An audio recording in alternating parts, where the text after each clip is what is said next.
Hey guys, welcome to another episode of The Split Decision. You're joined by me, Taku, my co-host, Tom, and today we're joined by a very, very special guest. We're joined by Jason Cadee from the Brisbane Bullets. Welcome to The Split Decision. Thanks for having me, guys. No problem. And obviously, before we get into it, we gotta obviously shout out our sponsors, Kremlin and MHGNY. Joel gave us a sneak peeks of the watches, and they're good. So you guys should definitely go check them out. And finally, check us out. We're always shouting out other people, so give us some love a little bit, just a little bit, but Just a little bit. just a little bit. And without further ado, let's get straight into it. And Jason, our first question for you is: do you remember how old you were when you first started getting into basketball, and that first memory playing it? Not specifically, but I think I was about maybe 6 or 7. I was around a basketball a lot because of my mum and dad and dad's involvement with NBL teams and the level below the Seabull back then. But I remember really starting to get into it kind of when dad would have masters training on Saturdays with just him and a few of the old boys. And so a lot of my mates would run around then, and I remember just really starting to really enjoy playing basketball because a lot of them were playing. So that's kind of where it started for me. Right. Was there any other sports that you were playing growing up? Bits of everything. I just really enjoyed competing. So I love playing soccer and AFL. I did a lot of little athletics when I was younger, which I really enjoyed. And so it was just kind of, I didn't really mind as long as I was playing something. It was always good fun being able to just get around and play sport. Oh, nice. So growing up, did you ever hit this realization that was either basketball comes a bit easier to me than anyone else, or it's it's just something where I can go pro with it? Yeah. I don't know when exactly. I reckon that hit maybe a few different times in different ways. But I think definitely I would have been when I got towards the end of primary school and went into high school. I think the level of where I just knew that basketball was the one. I thought that was the sport that I enjoyed most. It came naturally and easy to me. And I was obviously getting better at it. So I just felt like I knew from a young age I really enjoyed it. But I think from when I left primary school, it kind of became evident that was the path I was leading down. Right. So, did you have any basketball idols that you tried to model your game after, or that you looked up to growing up? I don't know if I modeled my game after anyone. I guess you always watch parts of people and see what they do and try and I guess you mimic or try and repeat moves or whatever it is. But I always loved, for me, I watched a lot of obviously Australian basketball. So I always loved guys like Shane Hill and Andrew Gaze. Seen a lot of Derek Rucker when I was younger because he was at the Razorbacks when I was a kid and dad was a GM. So guys like that. And then obviously we didn't have as much access to NBA stuff back when I was younger, but I loved watching Kobe and things like that. I grew up loving Kobe. Yeah, legend. You got the annual Kobe jersey appearance every episode. Been a sad year for us Kobe fans. Oh no, it's terrible. GOAT. Always will be the GOAT. Lakers winning it this year, that's all that matters. I hope so. So, other than basketball, in general, did you have anyone that you sort of looked up to as you were growing up? Any role models? Probably my dad was the biggest, I think.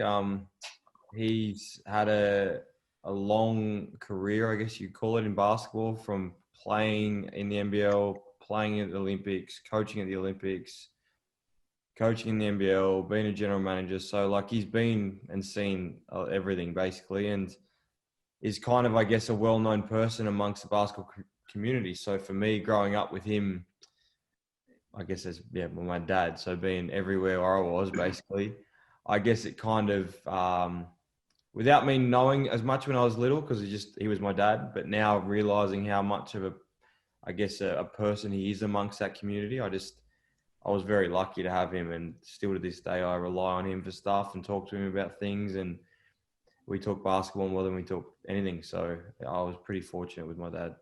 Right. So you played basketball for Westfield Sports High School, where you earned a Hall of Fame status for basketball. What was it like playing there? Pretty good. I think that's as I said, it was where I kind of took that step towards it becoming kind of what I did. Westfields isn't like a big private school and like what we see these days. It's a sports high school, but it's like it's still a public school. So like it wasn't some big fancy school or anything. It was just like a lot of kids went there for sport, like especially a lot of league kids and union and soccer players. Like, so I guess the one thing that when I got there was I was at school, but there was so many other people at it, like friends and so on, that were like trying to go somewhere with soccer or trying to go somewhere with rugby league. And so there we were training 3 times a week. We'd do shooting sessions in recess and roll call, so we wouldn't have recess sometimes. And we didn't have exactly games, but we had tournaments we played in. So I think just the training really, like the training, the added to training schedule that I had there, and then being around different personalities in sport as they were trying to grow up, I think it kind of just set a base of like, okay, this is like, I'm starting to get better and I'm starting to improve, and I'm doing it a lot more within a team environment than by myself. So I think Westfield's played a massive part in my sporting career to date.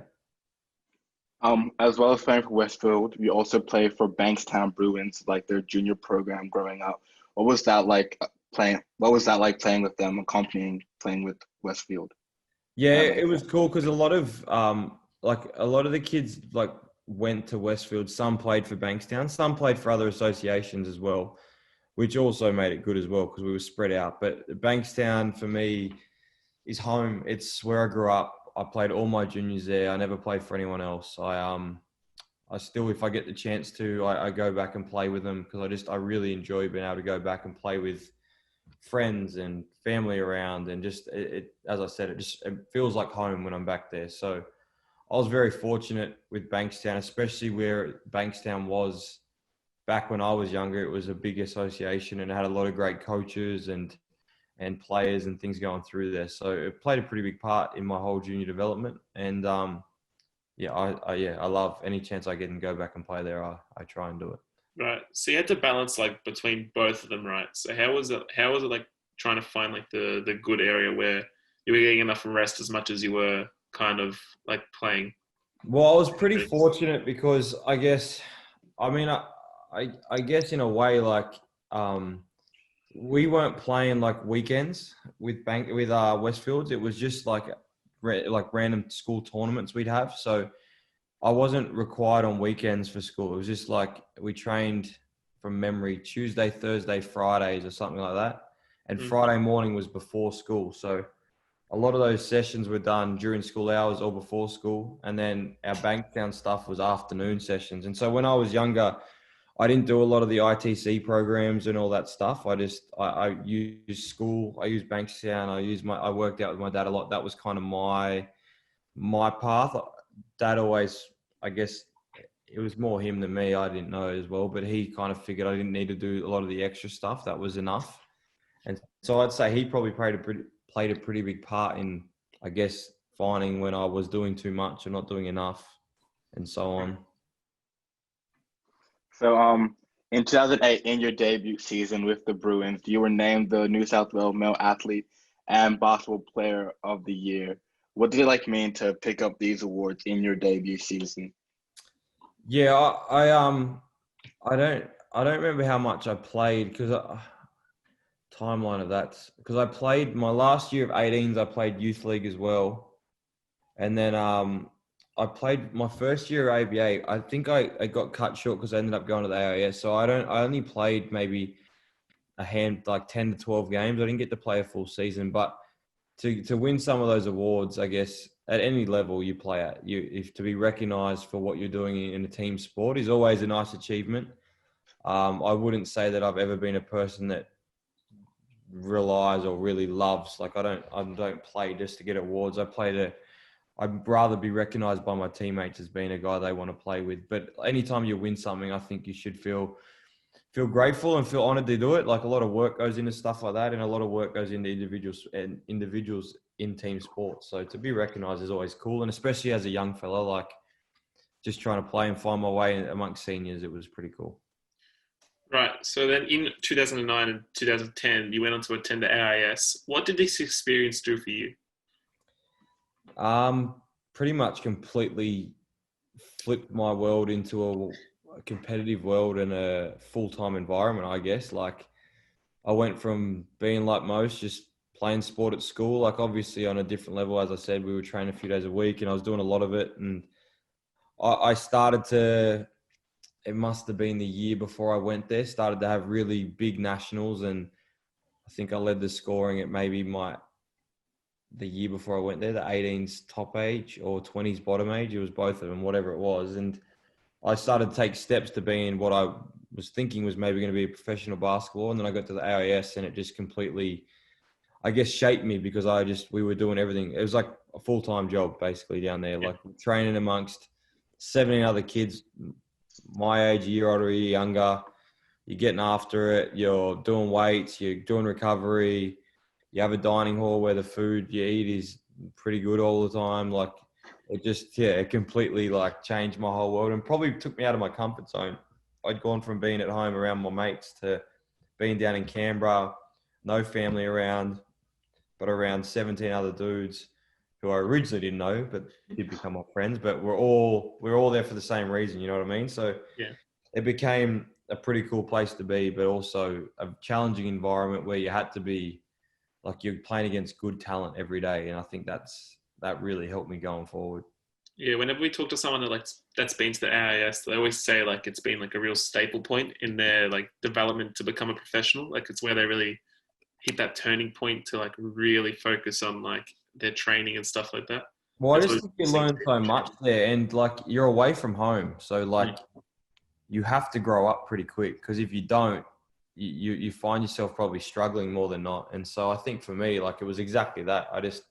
I learned so many things so quickly, and I'd seen, I guess the positive thing for me, I'd seen a lot before I got there because I'd been in NBL environments as a kid because of dad. So I'd seen a lot of things and been around a lot of different talent and players and things. But like, once you got there, it was like, okay, I'm not at home. I can't rely on mum and dad.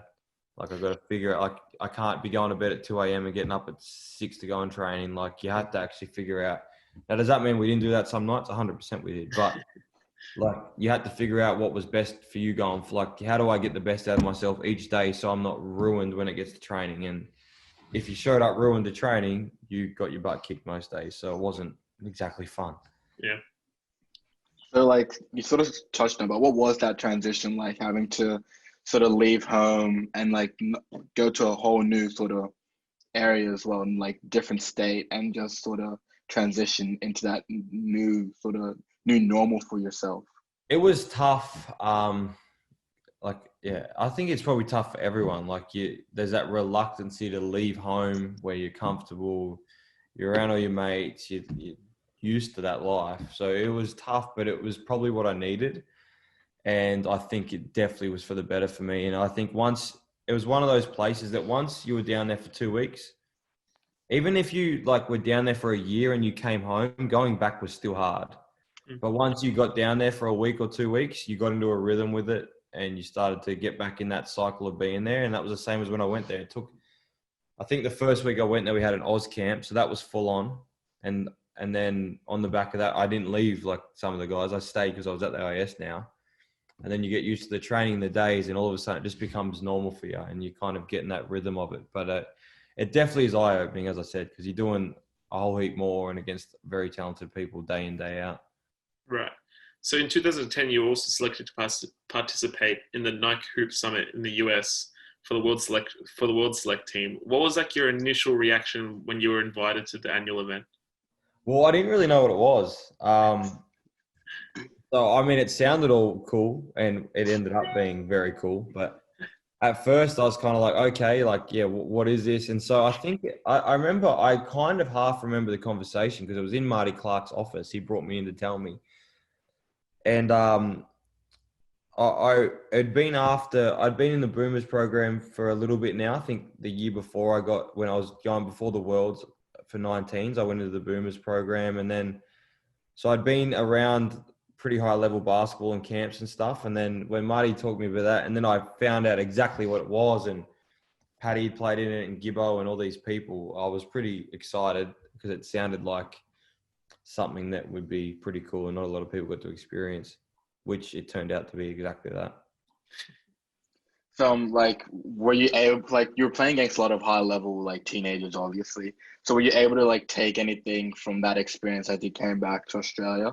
Yeah, 100%. And I think like it was one of those things. It's sometimes being in those environments. It's not about, I guess, for everyone how you stand out. It's how you fit in. And I think some people you can watch any sport and you can see sometimes that some people just they don't belong or they don't fit in that environment. And I think I remember Brett Brown after it. I came back and I had a Boomers camp, and Brett Brown pulled me aside and said, "Mate, you belonged into that group of people. The way you played and carried yourself, you fit in." And I think that was one thing that I kind of went there not knowing, because you don't, like, and over here you might be a starter in that environment. How do you fit into it? I think that's the one thing from it. I learnt that I can play with high level people and against, and not be left for dead or not stand out, but I fit into that environment. And it was a tough environment. There were some very good players at that tournament, and the whole week with all the publicity to it and the cameras and the media and everything going around, like, it was eye-opening for an Aussie kid just going over there to play some basketball. Right, so moving now on to your international career. You first made your debut for Australia in 2008 when you were selected to the EU squad for the first time. What did it mean to get like a call up to the national team for you? Yeah, that was cool. Obviously one of those things that you always kind of talk about or want to do, but then when it actually happens, it was like, okay, like now what happens? Now what do I have to do? And so like all of a sudden you're in this environment. Like I said, you go to the AIS, you're in this environment, but then you put yourself in a Boomers camp where you train. Back then it was 3 sessions a day. It was brutal. But like we're going against, once again, like 20, 22, 18 of the best kids in Australia that have been picked from wherever, nationals and so on. And so when you're going 3 times a day against kids like that, like it's the same thing. Like, how do I get myself up and going for every session? And how do I stand out? How do I fit in? How do I not get left for dead? Like all those things come for part of it as well. But it was, eye-opening. So in 2013, you picked up your first silverware for Australia, winning gold at the Stankoff Cup. Thank you, silver. Thank you, It's the usual here. Don't worry. We fumble our words. That's a tough one. Silver at the University Games. What did it mean to get your first silverware for Australia? The Stankovic Cup's just a tournament that they used to have every year. So obviously exciting, but that group that we had was a pretty cool group. Like a lot of groups, I wouldn't say when you're away for a long time it turns to crap or anything, but like when you're away for a long time, like it gets hard to be on the road. And that group, we went from a camp. I think a few of us just came off a Boomers camp where we played a series against China. Then we had like a week. Then we went into another camp in Canberra. From that camp, we went to the Stankovic Cup. We were in China for, I want to say, about 9-10 days. And then we flew straight to Russia, and we were in Russia for like 2.5, 3 weeks. So we were away for a long period of time. And who was in that group? It was like me, Ryan Brockhoff, Cody Ellis, Mitch Norton, Todd Blanchfield, a couple others. Mitch Young, I think, as well. Like there's a few I've missed out on. But like we had a great group. And so we went to the Stankovic Cup. I don't think we lost the game. And then from there we roll over to the World Junior Games, and like I didn't know what to expect from a World Junior Games. I just thought it would be like the Stankovic Cup or another tournament. But this thing was like a mini Olympics. Like we're in a village. There's a massive food hall, like 2 football fields long, with all these kind of foods around the outside you can think of. It even had a Macca's in it. You're in these little crappy beds with 3 other blokes, like in a massive room. Like you had your own bed, but like, like some of the big fellas barely fit on them. Like it was just this whole experience that like I just wasn't expecting, and it was awesome. Like the village had all this stuff going on. You go watch other events, and like there was some, like the team that we ended up losing to in the final. We played Russia in the final in Russia, and they had like 2 Olympians that had played in the Olympics the year before that are apparently still going to school. Like there was some like elite athletes at this thing, like getting ready for Olympics and stuff, but they were at school because I think the age limit was like 25. And so like through that tournament, we lost to Canada. We had Canada and the USA in our pool. We lost to Canada, and then the next night beat the USA, who had like some like Doug McDermott and like some really good players. And then we beat Lithuania in the quarterfinal. Serbia, who had won it 2 years before, we came from like 18 down to beat them in the semi. And then we lost to Russia in the final, and we were down like 2 points with like 3 minutes to go. And from memory, the officiating was pretty average. But the final was like 12,000 Russian people in that stadium. Like, it was like, you know, when you see football games in like those crazy environments where like fans are like chanting across to each other and stuff. It was like that. And I remember like a few of us stood like in one part of the game, was off a timeout. And I remember someone goes, "This is wild." And it was just like, we were standing there, we couldn't hear anything, and just like fans going crazy. But it was like, from that whole experience, like the girls team that was there with us was awesome. Like a lot of the girls that we went to the AIS with, same as we were with the boys. So like that experience, yeah, like, I mean, I'm talking about it for a long time because it was that, like, it was that good. It was just like a long time. No one got sick of each other. Everyone had a great time. And we picked up a gold and a silver medal. So pretty cool. And speaking of that, yeah, you picked up a gold medal as well in the FIBA Asia Cup in 2017. But like, if you were to collate all your trophies and all your time, like in an international tournament, which one would be your favorite? Or which international tournament would be your favorite? Yeah. It's hard. That's a hard one. If that uni games was a gold medal, it's hard to go past that just because of the layout of how it all is. Like, it's genuinely like a little, but like the Commonwealth Games one is so special because it was in Australia and it has that sentiment to it. But once we didn't play New Zealand again, we kind of did it pretty easy. So like, we were like training to play New Zealand in the final, and then New Zealand got beat in the semi. But the FIBA Asia Cup was like I'd probably have to be up there because the group of guys we had were awesome. We were away for, once again, a long time. It was like, I want to say close to 4 weeks away in Lebanon in a hotel, like not in apartments or anything, like in a hotel, which sounds all well and good. But when you're in like a room with a roommate and it's just your beds, no couches or anything to hang out, and you're in a country that you don't really know where to go, like you have to find things to do and find places to go. And so like we found some stuff to do as a group where we go and eat dinners and stuff and things like that. And we didn't know how the whole Asia side worked. Like, we'd played countries before like that, but like we'd never been part of the FIBA Asia Cup. We didn't know how it worked. And so we experienced so much through that time. And as I said, we were away for so long, and just the group was just like, we had so much fun and played good basketball. So I think like it's hard to separate one, but like the FIBA Asia Cup is one that sticks with me just because, like, if you asked any of those guys that were on that team, like they would automatically be like, that trip was amazing. And now it sounds stupid, but not every trip is like that. Some trips you go, oh yeah, it was really good, we had so much fun, but it dragged out, or things like that. But like that trip, like anyone that you asked that was on that trip would say, oh, it was one of the best trips we've been on.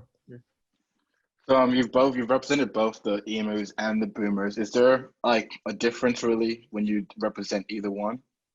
Yeah, well, obviously the level, and I guess like the emus being the 19s, it's kind of your introduction into that world of international basketball. So I guess like a lot of us were experiencing international basketball and playing overseas or playing in tournaments against different countries and not knowing who blokes are, but having to scout someone. Like, you have to know that number 17 goes left because you can't say his name or things like that. You know what I mean? Like, so that you kind of get from the emus, and then you get to the boomers, and then it's a whole different world. Like for me, my first one, I was 18 playing against 33-year-olds. Like, it's scary in a way because you don't know. Like, you're playing against grown men at an elite level. Like, this isn't just playing ABA. You're playing against like very good NBL players in the boomers camps, or very good international players, or NBA, whatever it is. Like, it's a whole nother level of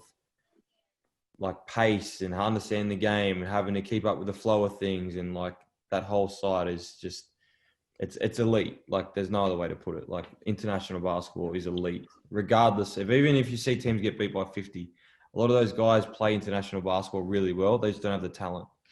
Yeah. Yeah. So now moving on to your professional career, as in like NBL wise.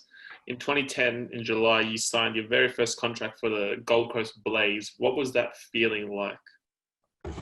It was awesome. It was something like, I guess for me growing up, I always wanted to play in the NBL. Like it was a dream of mine to play in the NBL.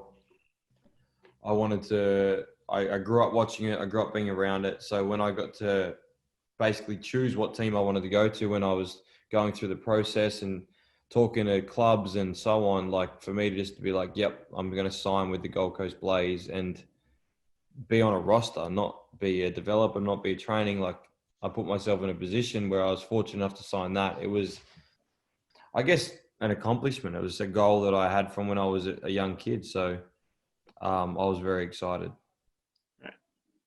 So, unfortunately, you're involved in a very serious car accident before the start of that season.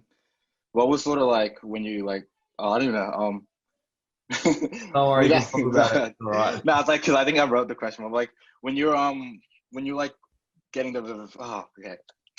When you like sort of found out what happened, was there any sort of question whether you played basketball again or not?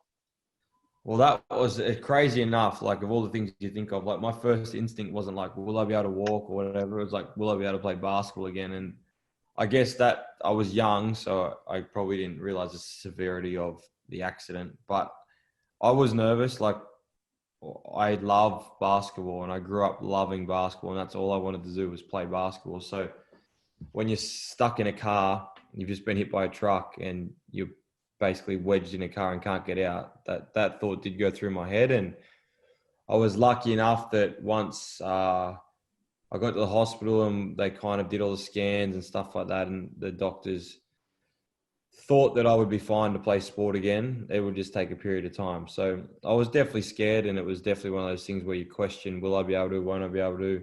But I think the thing too, I was young. I was only 18, so I think that helped in my favor because I was a bit naive to the whole situation. Yeah. I mean, so like a lot of people have injuries during like their career and stuff like that, but like obviously yours was pretty severe. What was that thing that was like getting you through your rehab to like kind of push you forward? Well, I think like the fortunate thing for that injury was like I didn't do it on a basketball court. Like it wasn't like a mental thing of like, oh, if I drive through the key, will this happen? Or like if I shoot that shot and will I land? Like I didn't have that kind of thing. So for me, it was like, I just want to get back to playing. Like, yeah.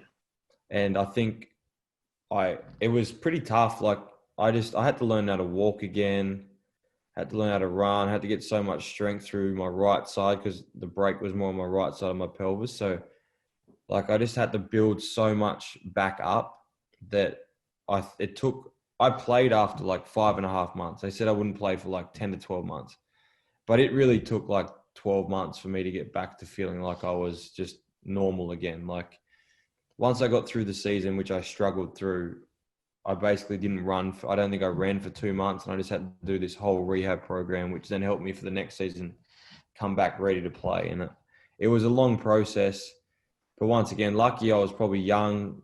That probably helped physically and a bit mentally. Whereas if I was older and knew all the stuff I had to go through, it'd probably be a bit more challenging. But it was a lot and a long process over a period of time. Right. So for like someone who's listening who might be like dealing with an injury of their own, do you have any advice to help them get through it? Well, I just think like it's hard to do, and it's kind of what I've began to speak on, which I think's become beneficial. Is like I had such good people around me. Like I had good friends, I had good coaches and stuff, and I had good physio and strength people, and like a bit of that is some of them just like Gold Coast. I was just fortunate. Gold Coast's strength and conditioning coach was awesome, so he helped me so much for that process.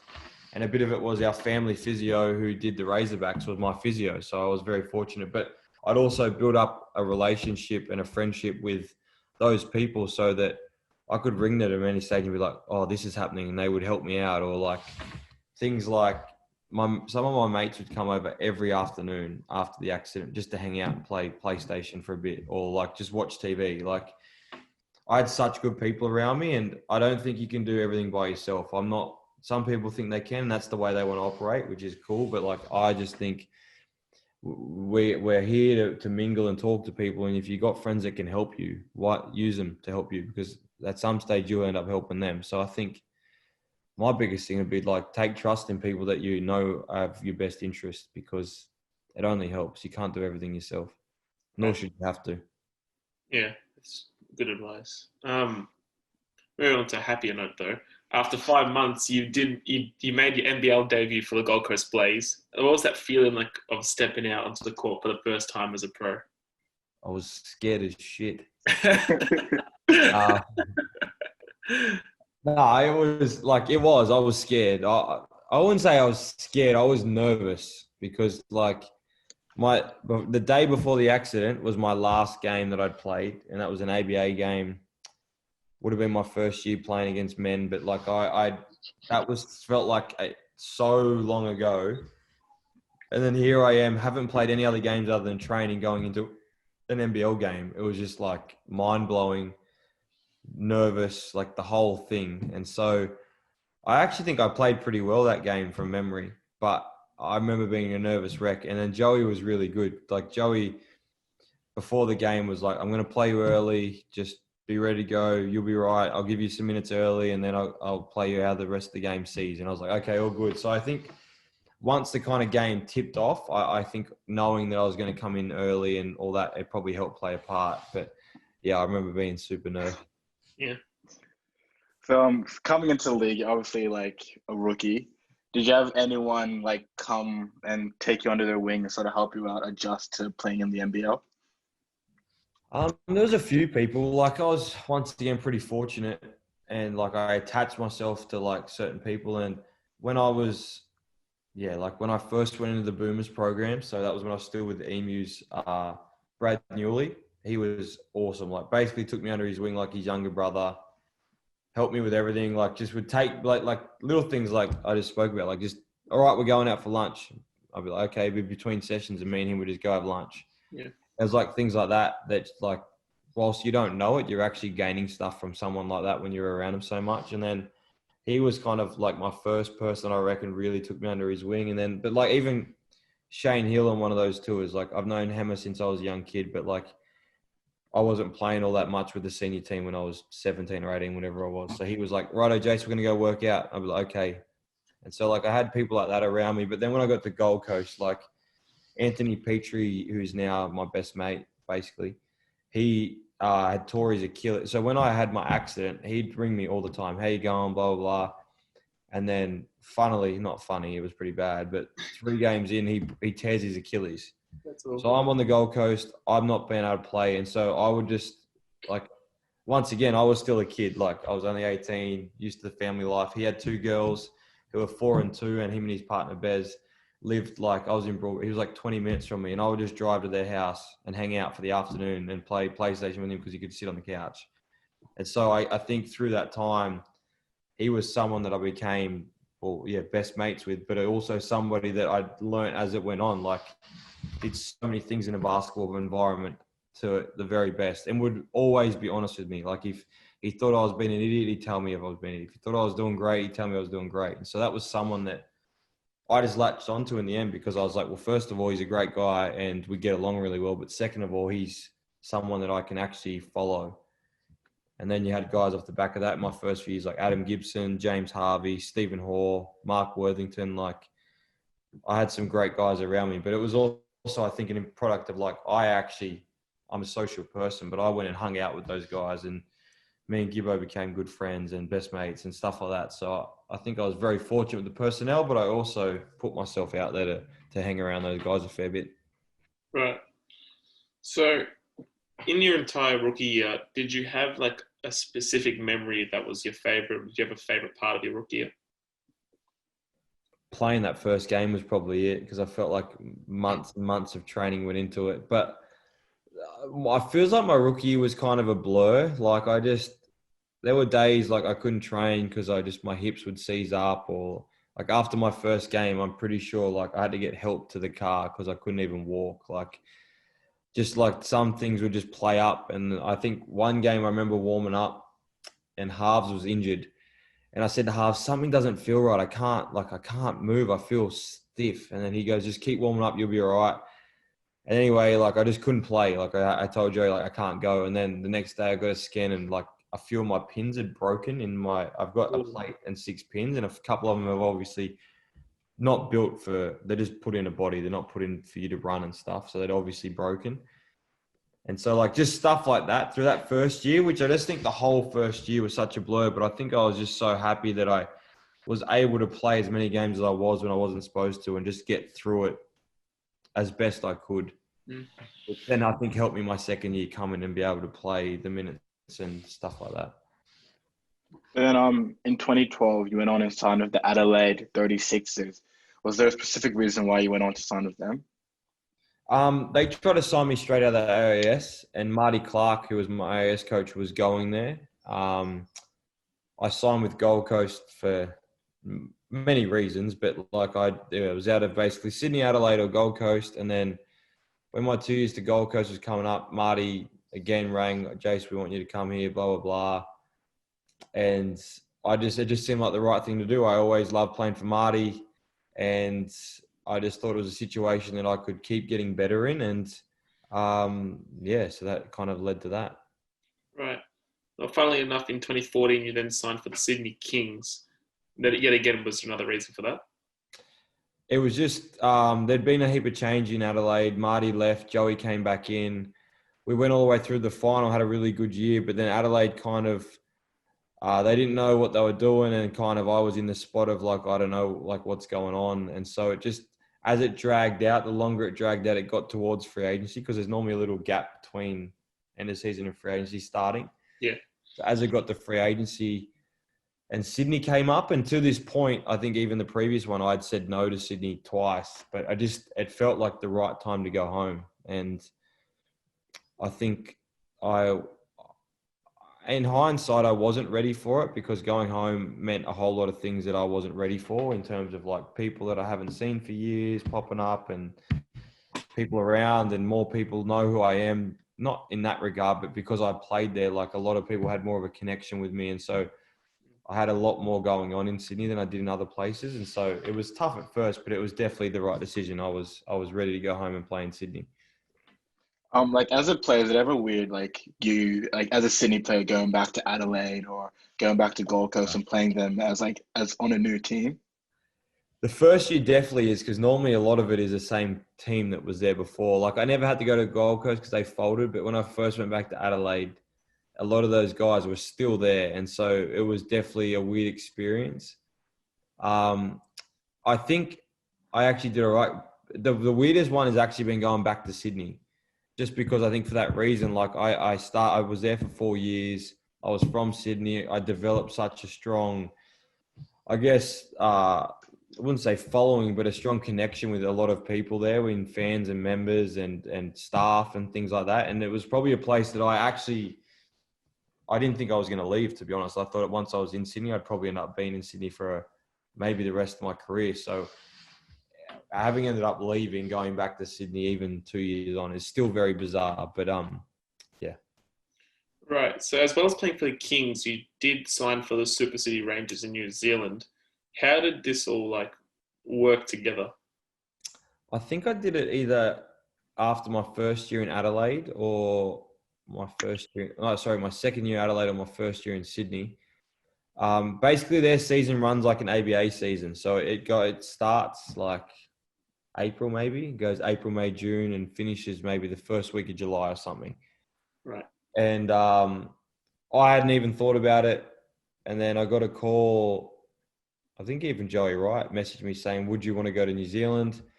And the talk was, I think, for like, originally it was like for a weekend to just play for a weekend to someone's injured or something. And then next minute it was like, no, would you like to go play the rest of the season? And then there was a classic like, oh, I don't know. Like, I don't know what this is. I have to go to another country, even though New Zealand seems close, but it seemed far away when I was thinking about going there. And then I remember speaking to my dad and stuff. He goes, do it, mate. Like, why not? It's a good chance. Obviously, you get to make some more money as well, which always is nice. And then, so yeah, next minute, one thing led to another. And I was on a plane over there. I think I played 2 days later and ended up spending 2 seasons there and loved every bit of it. And probably could have spent more in the end, but I just ended up staying a couple of times or going overseas. And you had a very impressive impressive run in New Zealand. You went on to win the league scoring title and earned All-Star 5 honors. Like, I know you said you're not like an individual awards kind of guy, but does this mean anything? Yeah, Winning it those was awards? cool. Like, I guess, going into that environment where, like, I was an import over there. That was the other difference. Like, Aussies are classed as imports and they only get 2. And so I went into, like, that first year, I went into the team and they were 0-5. And then, like, we lost my first game there, which was 2 days after I arrived. And the next day we played the Wellington, who were the leaders of the league, and we beat them. And then we ended up winning, like, so we were 0-6, and then we won, like, I think we ended up like 8-10 or something, or maybe even like something like that. We won like 8 of our next 11 games or something. And so I found, like, yeah, I played well, but like we won, and I feel like I had a massive impact on that team. And that team was new to the league. They had a heap of young guys, and then they had like Daryl Coletto, Dylan Boucher as their kind of veterans, with a couple of young local Auckland boys. And so we actually, like, we played really well and almost made the playoffs. And the second year I came back, on the back of that, we'd brought in Ruben Tarangi. I took Tommy Garlop over with me as the other import. We still had Dylan Boucher and a couple of old Casey Frank, Hayden Allen, like a couple of older veterans. And we lost in the Final Four. Like, it just was a couple of years where we went from 0-5 to almost making the playoffs to like being a winning team. So I think, like, I found positives out of that. And I obviously played well, but I think it contributed to that whole side, which was cool. Right. So with the 4 seasons you were with the Kings, you averaged your career best numbers. Was there a specific way that you like approached the game, or that something that allowed you to do this? I think I just matured a little bit, understood, I guess, where I can fit in. I guess I gained a bit more confidence in being able to just be myself a little bit and just go out and play and shoot the ball how I would, and not try and, I guess, do everything for everyone else, and just play, I guess. And so I think a few of those was like, a couple of situations were like, so we had someone who got injured, so I would start, and then I'd start and I'd do well, so they just kept me in the starting lineup. But like a lot of the years in Sydney were tough because we had so many moving parts, like coaching changes, people injured, import changes. Like, there was a lot of moving things. And I think for me, the thing I took out of it was I was like the constant. There was a couple of us, but I was like a constant thing. Like, I wasn't ever one of the ones that was out and in. I was like there the whole time. Yeah. And so I think I gained confidence from that. And then probably just being in Sydney, like, all my mates had come watch. They all got season tickets. And then I also gained that whole other side, which you learn about, which I didn't know, was like, I had a life outside of the Sydney Kings because all my childhood mates were there. So like, I'd finish a game, get home, and all my mates are at my house having dinner or something. And so like, I found a life and I say that in terms of like, I still hung out with all my teammates, and they still came. They might have even come over after the game, whatever it was. But I had that little change of like just personality and not around the same people all the time. And I think that helped. Right. So in 2016, you and the Bruins went on to win the Waratah League Championship. What was that like, winning a championship? One of the coolest things I've ever done. And it sounds silly because it's just an ABA title, but like, a lot of people I grew up with hadn't won, like the men's team hadn't won one for over 20 years or something, for a long time. Right. And so I guess for me, like, you talk about personal things, like I won under 12s, one under 14s, one under 16s, one under 18s.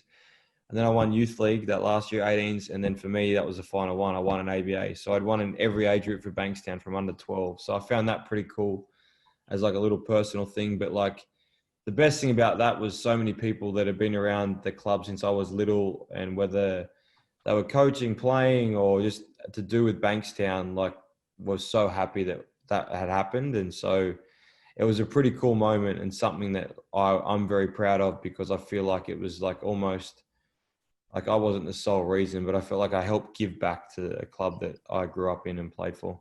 Yeah. So you then went on to play Europe for a Greek team. Oh, I'm going to struggle pronouncing this. Kimi. Kimi, that's the one. Silent S. Silent S. Kimi. What was the first taste of international basketball like? Really cool. Little bit scary once again, like going into that environment.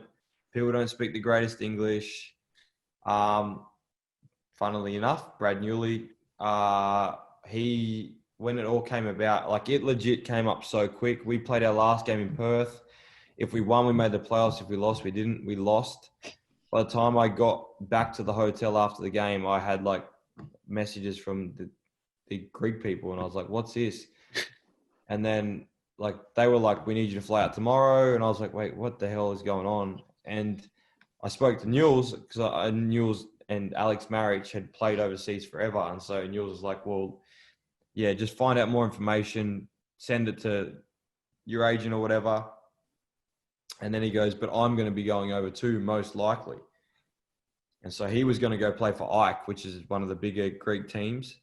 And so I said, "Oh, okay." And so then once I found out the information, I just worked it out. So me and Newell's actually flew over together, and Newell's his old man.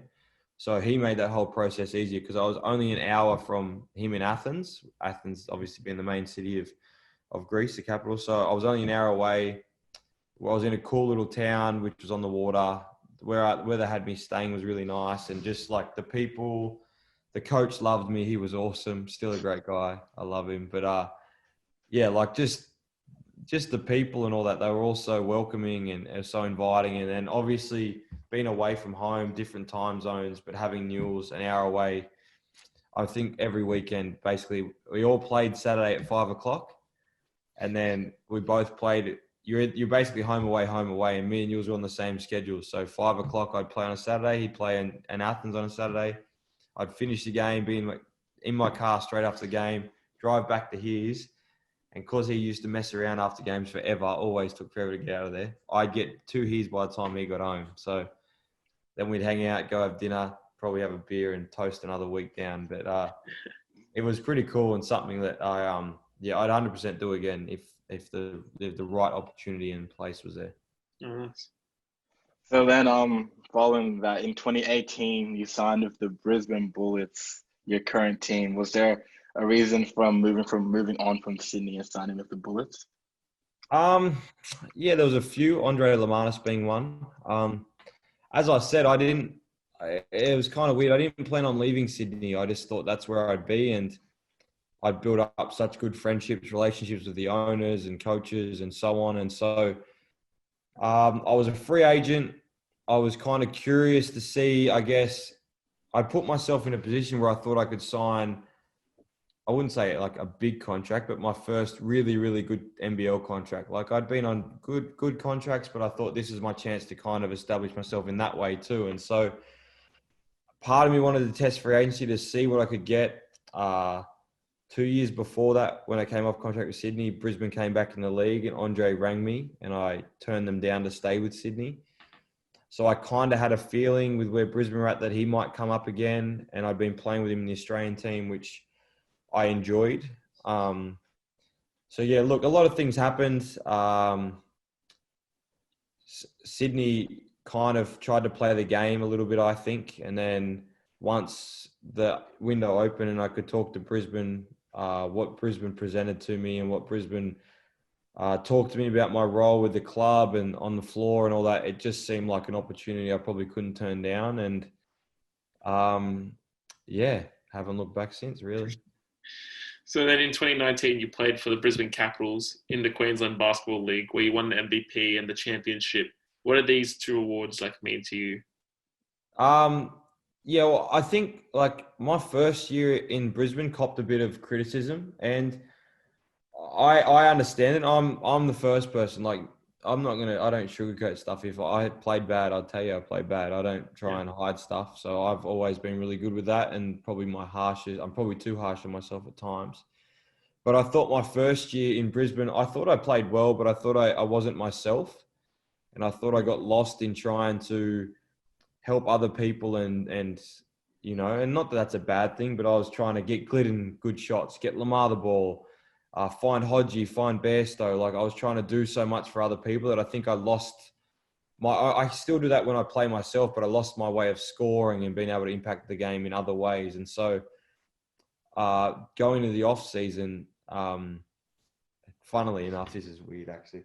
So for years, I've only known the Gold Coast Rollers because I played for the Blaze, obviously, and then their coach, Mickey Conlon, who I've known for years, was our assistant with the Blaze. And so when the Commonwealth Games were on, they rang me and asked if I wanted to play in the QBL. And I said, oh, no, I had the Com Games and a bunch of Aussie stuff. I won't do it. And so when I decided I was going to play in the QBL, I rang Mick Conlon, or I messaged him and said, oh, hey, mate, have you got your full team yet? Blah, blah. And this was still during the NBL season. I think I'm going to stay and play in the QBL because, as you mentioned before, I'd previously just gone back and played for Bankstown. And Mickey said, oh, yeah, sorry, mate, we've got all our imports full, like, blah, blah, blah. I was like, okay, all good, no problems. And so I kind of didn't know anyone else up here because they were the only ones I knew. So I was like, I'll just see what happens. And then Sammy McKinnon starts coaching the Capitals. And I said, Sammy, I'll play for you.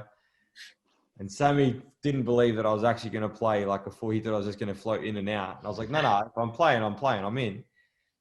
And so for me, it was a chance to I felt like I've had pretty good ABA years. Like, I mean, you mentioned it, the New Zealand thing, Waratah. Like whenever I normally play ABA, I normally play very well and have big numbers, and we normally do pretty well. Like the 3 full years I've played now, we won Bankstown, I lost the grand final Adelaide, and I won a QBL. And so I found it as a chance for me to just get back to being myself. And I guess in a way, like, show people in Brisbane what I'm about a little bit, and that I'm not just here to mess around, and I'm here to play. And fortunately enough for me, Sammy coached, and we had a great group of guys, like awesome. I loved playing with them so much. Just allowed me to be myself. I had Will Magnay with me, who took so many steps the last off season. And so to then win on the back of that, after having almost a faultless year, we lost one game, was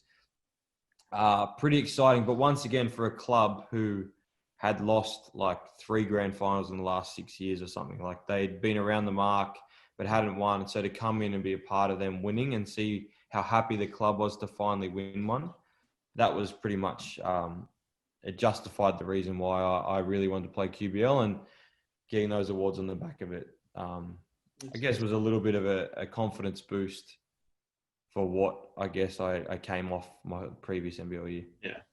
Okay. Also, just I didn't write this down, pal, but like for the NBL, how much does the sort of front office side of it affect like where you go as a player? Do you like look at the team, or do you more look at like the organization that you're going to? There's a bit of it in everything. And I think that's the thing, like when you asked about playing for Bankstown, the reason why I love playing for Bankstown so much is it's home. It's not a business. Like people just love me coming back there because, okay, I play in the NBL. So technically if you put it on rankings, like I play from a higher level and I'm coming back. And I guess a lot of them see me as one of them. So I'm representing Bankstown, but they just want, I get to go home, play with my mates and be myself, where once you start playing at higher levels, it becomes a business. And money is involved. So it can't not be, for owners, for clubs, for players, for people trying to feed families, so on. So I guess that's the one thing that, like, when looking at a club and things like that, like everything is, as much as I still love playing basketball for playing basketball, it is very much a business, and I have to, in my job now, feed my family and do things like that. So a lot of that comes into it. It can't not come into it. You know what I mean? Unless you won the lotto and you're just playing to play. So there's a lot of things that come into it. And I think that's a big thing. Like with clubs, some clubs don't have the reputation as others do. And that might be a reason why you think, well, maybe that's not the best situation for me. And so I think I've been pretty fortunate. Like Sydney had its ups and downs through different things, but overall great people and a great club. And then even Gold Coast and Adelaide and Brisbane now, like we've got some great people working at this club, and I think it's only going to get better over the years. Right. So for those of our listeners that haven't watched you play basketball before, how would you describe your game to them? I jack a lot of threes.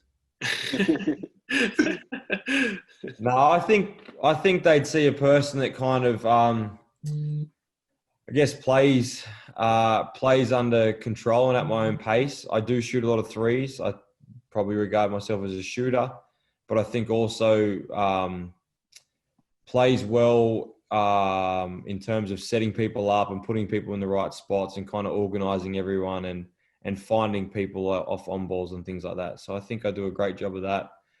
Defense, got to work at it still. I try sometimes. I'm not the greatest defender, but I do try. I think I'm a decent team defender. Got to get better on-ball defender, but hey, we can't all be great. Can't be everything.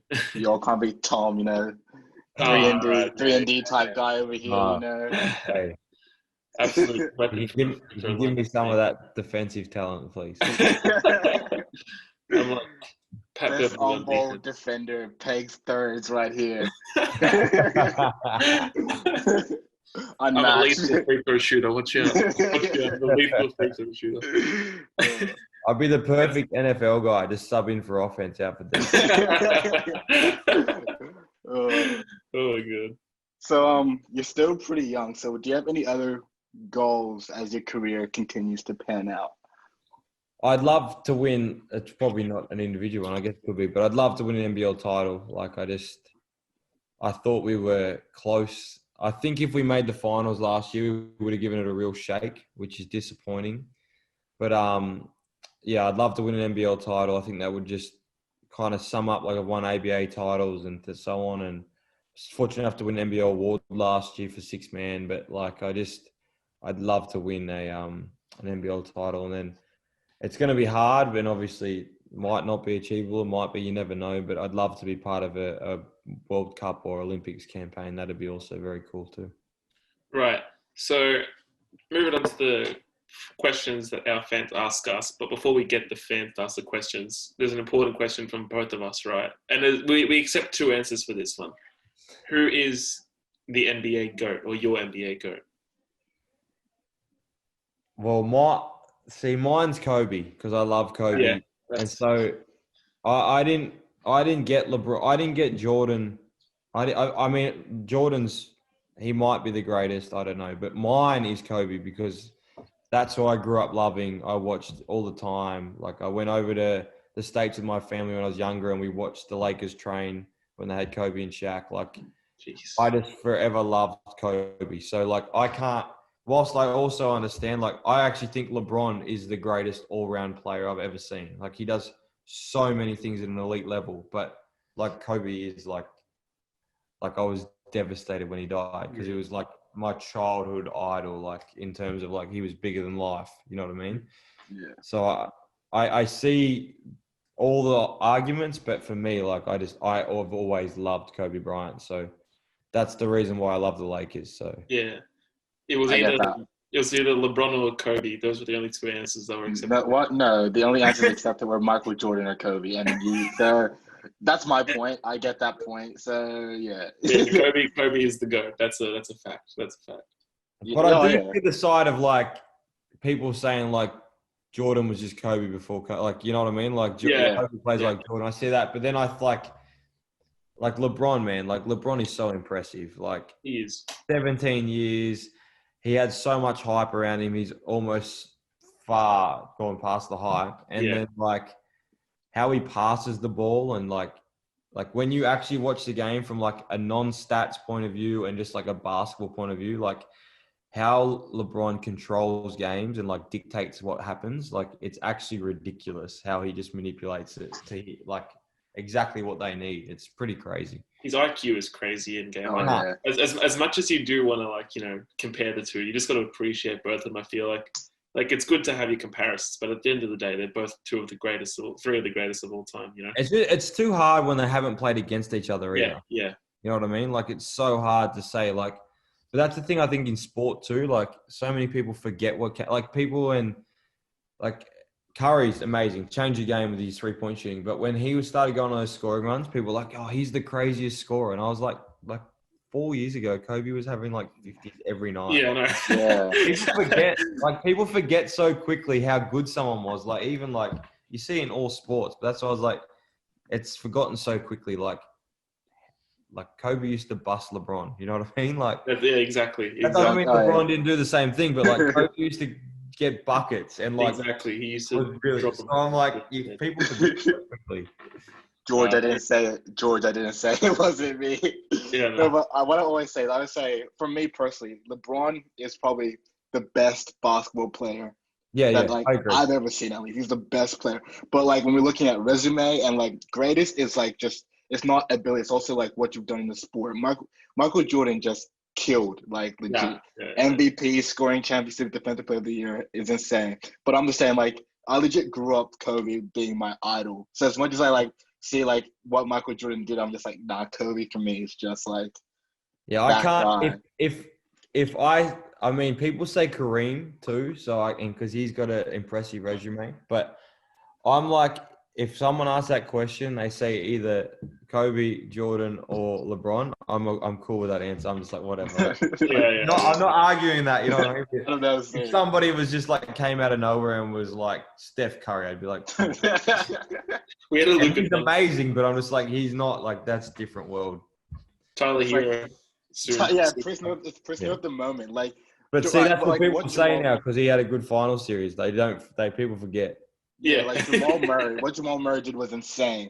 But then, like, I've been seeing, like, oh, Jamal Murray is better than, like, Devin Booker. Like, people forget Devin Booker is a walking bucket. Yeah. Devin Booker's been doing it for 3-4 years, bro.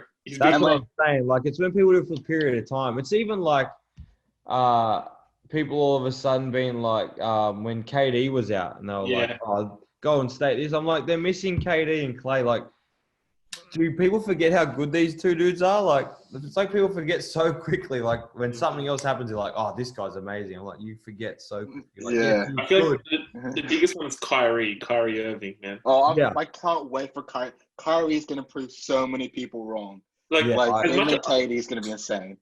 Like, he was insane on the Cavs, and I just feel like it was just unlucky on the Celtics. It was just a matter of just... It was a bad fit. It all didn't work out. But like, it didn't work out. But you know what? They move on. He's going to ball out. He's going to win a championship next year with KD. And that's going to be a story. But they'll be bloody good. Yeah, they will be good. All I know is the West next year. You got what they happened this year. You're adding the Warriors. Like, that's the part people forget. Once again, people forget. Like, next year, they're going to be very good. Clay, even the Timberwolves, man. Even Draymond. I mean, Timberwolves got the number 1 pick. You know, Cat, D'Lo. We're not making playoffs. We're not making playoffs. But it's actually, I forgot about that. The West will be crazy next year. That's true. The East was crazy this year, man, to be honest. Yeah. The East, I mean, Miami are in the final. No one picked that. Exactly. We did a prediction earlier this year, and I was like, "Oh, it's easily going to be Celtics Raptors in the Eastern Conference Final." And then like I just got blown out by the Miami, and I was like, "Oh, whatever, man." It is. Jimmy Butler's just a walking bucket and complete defense. Like, what can you do? He has been very good. Anyway, just another very important question. I want to find this very interesting because you grew up around the NBL. Obviously, you've been always in it. So, who do you think the NBL GOAT is? It has to be Drewy, Andrew Gaze. Yeah. Like, just like you speak about what you just did. Like, okay, he didn't win as many titles as some others, but like he averaged ridiculous numbers his whole career basically, and like was just ridiculous. But then like I think he is, but there's been so many, like, you look at how many, like, CJ Bruton's won 6 titles, I think he has. Like, there's so many dudes that have done so much and won a lot. So I'm like, there's a lot of people that could make a case, but, like, what Drewy did internationally in Australia, like, the whole thing, like, it's hard to go past what he did overall. That's true. Sorry. I think Andrew Gaze is someone, I think everyone we've asked has said Andrew Gaze. So it shows like that sort of continuity. Yeah. He was just like, but you know how good he was because when he went to like international tournaments, like he was leading the scoring at like Olympic games and stuff. You know what I mean? Like people don't do that are average. Like only special people do stuff like that. Yeah, he was built different. To be honest, he was different breed. He was a buck. Shot the absolute crap out of it too. Oh, 100%. I mean, I didn't get to grow up seeing him, but like just watching some of the highlights I get to see here and there, it's kind of crazy, you know. Just like extreme wet ball, like from anywhere, like just dribble up, shoot it, like that thing's going in. that thing. When you say walking bucket, there you go. That's summary. Summary. Yeah, exactly. But not as flashy as what we see these days. Just like basically like the old school version of like flashy, just like getting buckets. Not too much like through the legs, behind the back, step backs. Just like I'm smarter than you. I'm gonna get my shot off however I can get it off. Larry Bird type thing right there. Larry Bird type beat. I knew you were gonna say that. So fans only see the professional athletes like games and like when they're working out. But what's something that you're doing? Like, wait, when you guys aren't doing that, like, what do you like to do? Is what I was trying to say. Bloody hell. I'm pretty chilled out. I'm kind of one to just hang out. Like I enjoy being in environments. Like obviously I've got a young family, so my little man's only just turned 1. So doing a lot of stuff with him at the moment, especially now that he's at the age of he's hooning around, and I've got a basketball hoop up now that he loves. Like just things like that. Like I'm really enjoying. But other than that, like I just playing PlayStation, going down the beach for a swim, like just going out to lunch and hanging out and just talking crap with people. Like I'm pretty chilled out in a way of just like, as long as I'm just doing something, hanging out with good people or whatever it is, or my family, I'm pretty happy. Nice. So do you have a specific pre-game routine or like any superstitions that you have to go through before you step on the court? No, I've tried to scrap them because I think like just mentally they're stupid. Sometimes you can't help yourself, but like I've tried that whole thing, and you can wear the same socks and it doesn't matter. But no, I normally like my game days have become pretty routine now. Like I just try and keep them pretty low key. Like I don't like doing too much on game days. Like I'll play PlayStation for a little bit.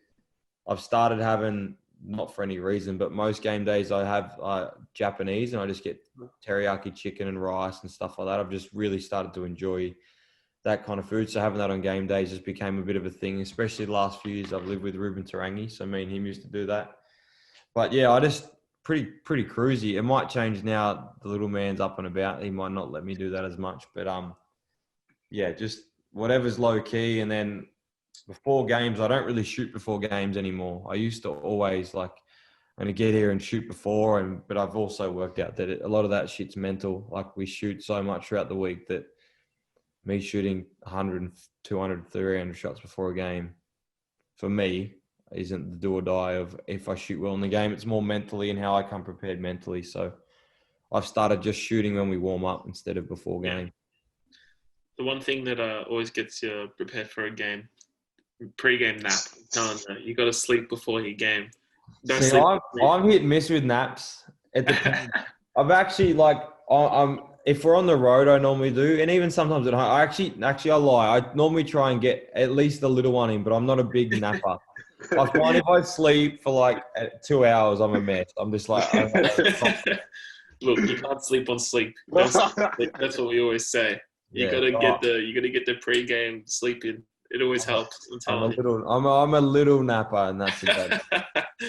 Any type of. With your parents, you just need to get like a little banner that says "Don't sleep on sleep" and hang it behind you. Right. Without fail, every episode is just on the back wall, hit a neon sign. Yeah, big neon work well. Sleep on sleep, live and die by that saying.